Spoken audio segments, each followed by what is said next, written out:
Sejam todos bem-vindos ao canal Medo Silencioso. Não deixem de se inscrever e ativar o sininho para não perder os próximos vídeos. Além disso, comente de qual cidade você está falando. Desde já, o nosso muito obrigado.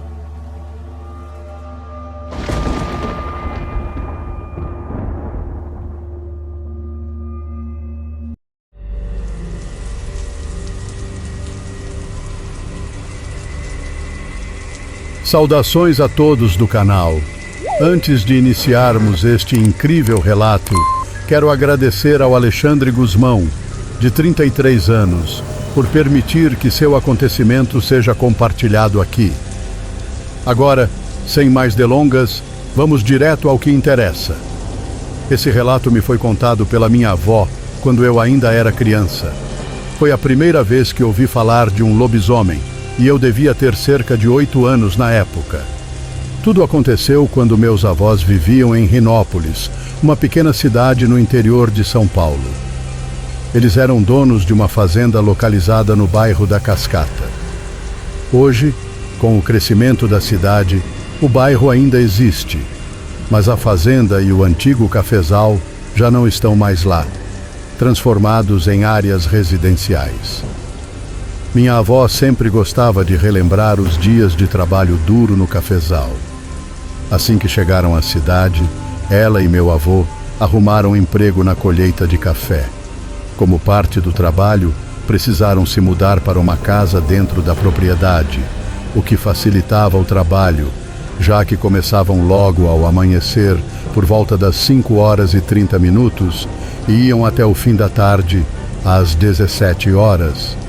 O patrão, um homem bondoso, sempre os alertava para nunca ficarem no cafezal depois de escurecer. Ele tinha uma desconfiança de que algo rondava aquelas terras à noite. Minha avó falava com certo temor sobre os animais que eram encontrados mortos e completamente dilacerados no meio do cafezal: cães, galinhas e até cavalos. Era como se algo ou alguém estivesse caçando à noite. A regra era clara. Assim que o sol se pusesse, ninguém deveria voltar ao cafezal. Em um certo fim de tarde, após um longo dia de trabalho, o patrão pediu ajuda a alguém para ir à fazenda vizinha recolher o gado. Sem hesitar, meu avô se voluntariou. No caminho, o patrão explicou que 2 peões da fazenda vizinha estavam doentes e não puderam ajudar com o gado. Por isso, o amigo vizinho pediu ajuda. O trabalho foi demorado e, quando terminaram, já havia anoitecido. O patrão, percebendo o adiantado da hora, emprestou 2 faroletes para iluminar o caminho de volta. Enquanto caminhavam na escuridão, o patrão sugeriu um atalho pelo meio do cafezal. Meu avô relutou, lembrando do aviso sobre não permanecer ali após o anoitecer. Mas o patrão garantiu que estava armado e que não havia o que temer. Já no meio do cafezal, ambos começaram a sentir um cheiro insuportável, como se algo estivesse apodrecendo por ali. Iluminaram ao redor, procurando a origem do odor, até que se depararam com a imagem de um cavalo morto, dilacerado. Antes que pudessem se afastar, ouviram passos pesados e rosnados vindo da escuridão. Algo estava se aproximando, e rapidamente. A luz dos faroletes cortava a escuridão, e logo avistaram uma criatura que, à primeira vista, parecia ser um grande cão. Mas, para seu completo horror, o animal se levantou sobre as patas traseiras, assumindo uma postura humana. Sem pensar 2 vezes, começaram a correr, enquanto a criatura os perseguia implacavelmente. O mais estranho era que, em certos momentos, ela corria como um animal de 4 patas, mas em outros, erguia-se novamente como um homem, mantendo a perseguição. Apavorado, o patrão sacou o revólver e, com as mãos trêmulas, disparou vários tiros na direção da criatura. Um dos disparos acertou o ombro do animal, que uivou de dor. Para a surpresa dos dois, a criatura parou, se curvou e levou a mão ao ferimento, como se fosse um ser humano. Depois, lentamente, se levantou e os encarou com olhos vermelhos e cheios de ódio. Naquele momento, meu avô pôde ver claramente.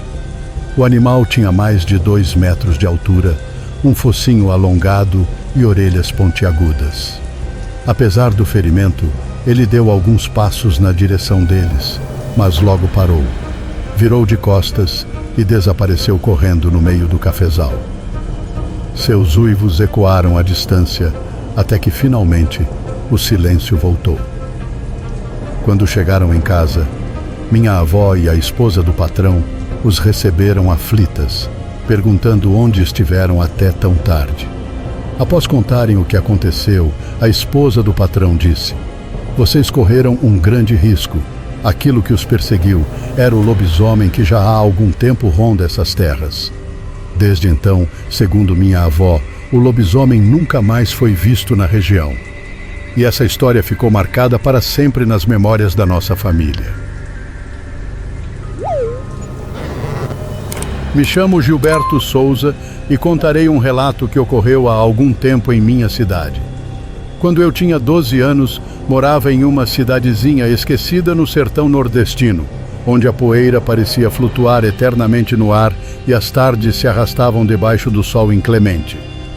Naquela época, as noites eram embaladas pelas histórias assustadoras que os mais velhos contavam, sobre criaturas que ninguém via, mas todos juravam existir. Eu adorava essas histórias, mas nunca imaginei que um dia estaria no meio de uma delas. Tudo começou numa noite abafada de julho. A casa estava quieta, o rádio tocava aquelas canções antigas e o vento quente soprava pela janela, trazendo o cheiro seco da terra. Eu já estava quase pegando no sono quando a voz do locutor da rádio quebrou o silêncio. Atenção, moradores de Santa Clara. Ataques misteriosos estão aterrorizando fazendas da região. Animais têm sido encontrados mortos, com marcas estranhas em seus corpos. Alguns dizem que é obra do chupa-cabras. Aquilo fez meu coração bater mais rápido. Chupa-cabras? Sempre achei que essas histórias eram invenções para assustar crianças. Mas, de repente, a lenda parecia estar muito mais próxima do que eu gostaria. Minha mãe, que estava na cozinha, apareceu na porta com os olhos arregalados de medo. "Você ouviu isso?" perguntou, nervosa. "Deve ser alguma onça atacando o gado", respondi, tentando parecer despreocupado. Mas por dentro eu sentia algo diferente, um arrepio que não passava. Naquela noite, o sono não veio fácil. Eu me revirava na rede, ouvindo cada estalo, cada farfalhar do vento lá fora, como se a qualquer momento a criatura da lenda pudesse aparecer na nossa porta. A escuridão parecia mais densa, mais ameaçadora. No dia seguinte, a cidade estava em alvoroço. Todo mundo só falava dos ataques. Os repórteres estavam por toda parte, entrevistando fazendeiros, mostrando imagens dos animais mortos. As marcas nos corpos eram horríveis, como se algo tivesse drenado todo o sangue deles. As conversas eram carregadas de medo e incerteza. Curioso e inquieto, decidi ir até a Praça Central. Lá, um pequeno grupo de pessoas se amontoava ao redor de seu Antônio, o velho contador de histórias da cidade, que falava com a voz grave e séria. "Essa criatura, ela não é nova por aqui", ele disse, com o olhar fixo nas pessoas à sua volta. "Ela já foi vista antes, décadas atrás, mas agora voltou, e ninguém sabe de onde veio." "Você já viu o chupa-cabras, seu Antônio?" perguntei, corajoso, mas com o coração acelerado. Ele me olhou por um momento em silêncio antes de responder: "Não com meus próprios olhos, menino, mas conheço quem já viu. Dizem que ela é pequena, ágil, com espinhos nas costas e olhos que brilham no escuro. Não faz barulho quando ataca, só deixa as carcaças secas." Essas palavras ficaram comigo. O medo parecia crescer a cada segundo. No fim da tarde, quando voltava para casa, meu amigo Pedro surgiu correndo na minha direção, pálido e ofegante. Cara, o sítio do meu avô foi atacado. Acho que foi o chupa-cabras. Você precisa ir comigo lá, agora. O pavor em sua voz era evidente, e apesar de todo o medo que eu sentia, não consegui dizer não.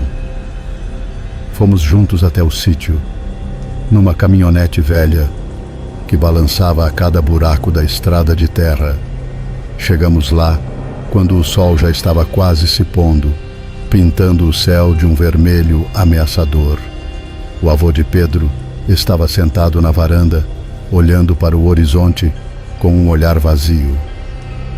"O que aconteceu, vô?" Pedro perguntou correndo até ele. O velho suspirou, levantando os olhos lentamente. Ouvi os animais gritando no meio da noite. Peguei minha lanterna e corri até o cercado. Quando cheguei lá, vi algo que nunca vou esquecer.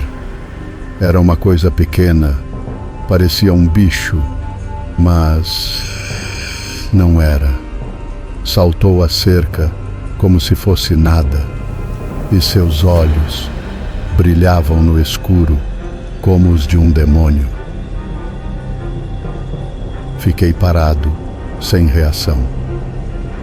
As palavras do avô de Pedro soavam surreais, mas a convicção em sua voz deixava claro que ele acreditava em cada palavra. Passamos o resto do dia ajudando a enterrar os animais mortos e reforçando as cercas. O ar estava pesado, como se a própria terra estivesse tomada pelo medo. Quando voltamos para casa, o silêncio na caminhonete era quase ensurdecedor. Nenhum de nós tinha coragem de falar sobre o que havíamos visto ou ouvido. Quando finalmente cheguei em casa, contei tudo para minha mãe. Ela tentou esconder o medo, mas seus olhos não mentiam. Naquela noite, o vento parecia mais frio e o silêncio da escuridão era opressor. Deitado na rede, com o som distante do rádio tocando ao fundo, fiquei acordado, esperando por algo que eu rezava para nunca ver. Sou conhecido na minha cidade como Augusto Mota e hoje vou contar uma história que muitos não acreditarão, mas que ainda assombra minhas lembranças. Não espero que aceitem tudo como verdade, mas peço que me escutem com atenção. O que estou prestes a relatar é uma experiência assustadora, algo que até hoje não consigo explicar. Tudo começou quando minha família se mudou para uma casa antiga no campo.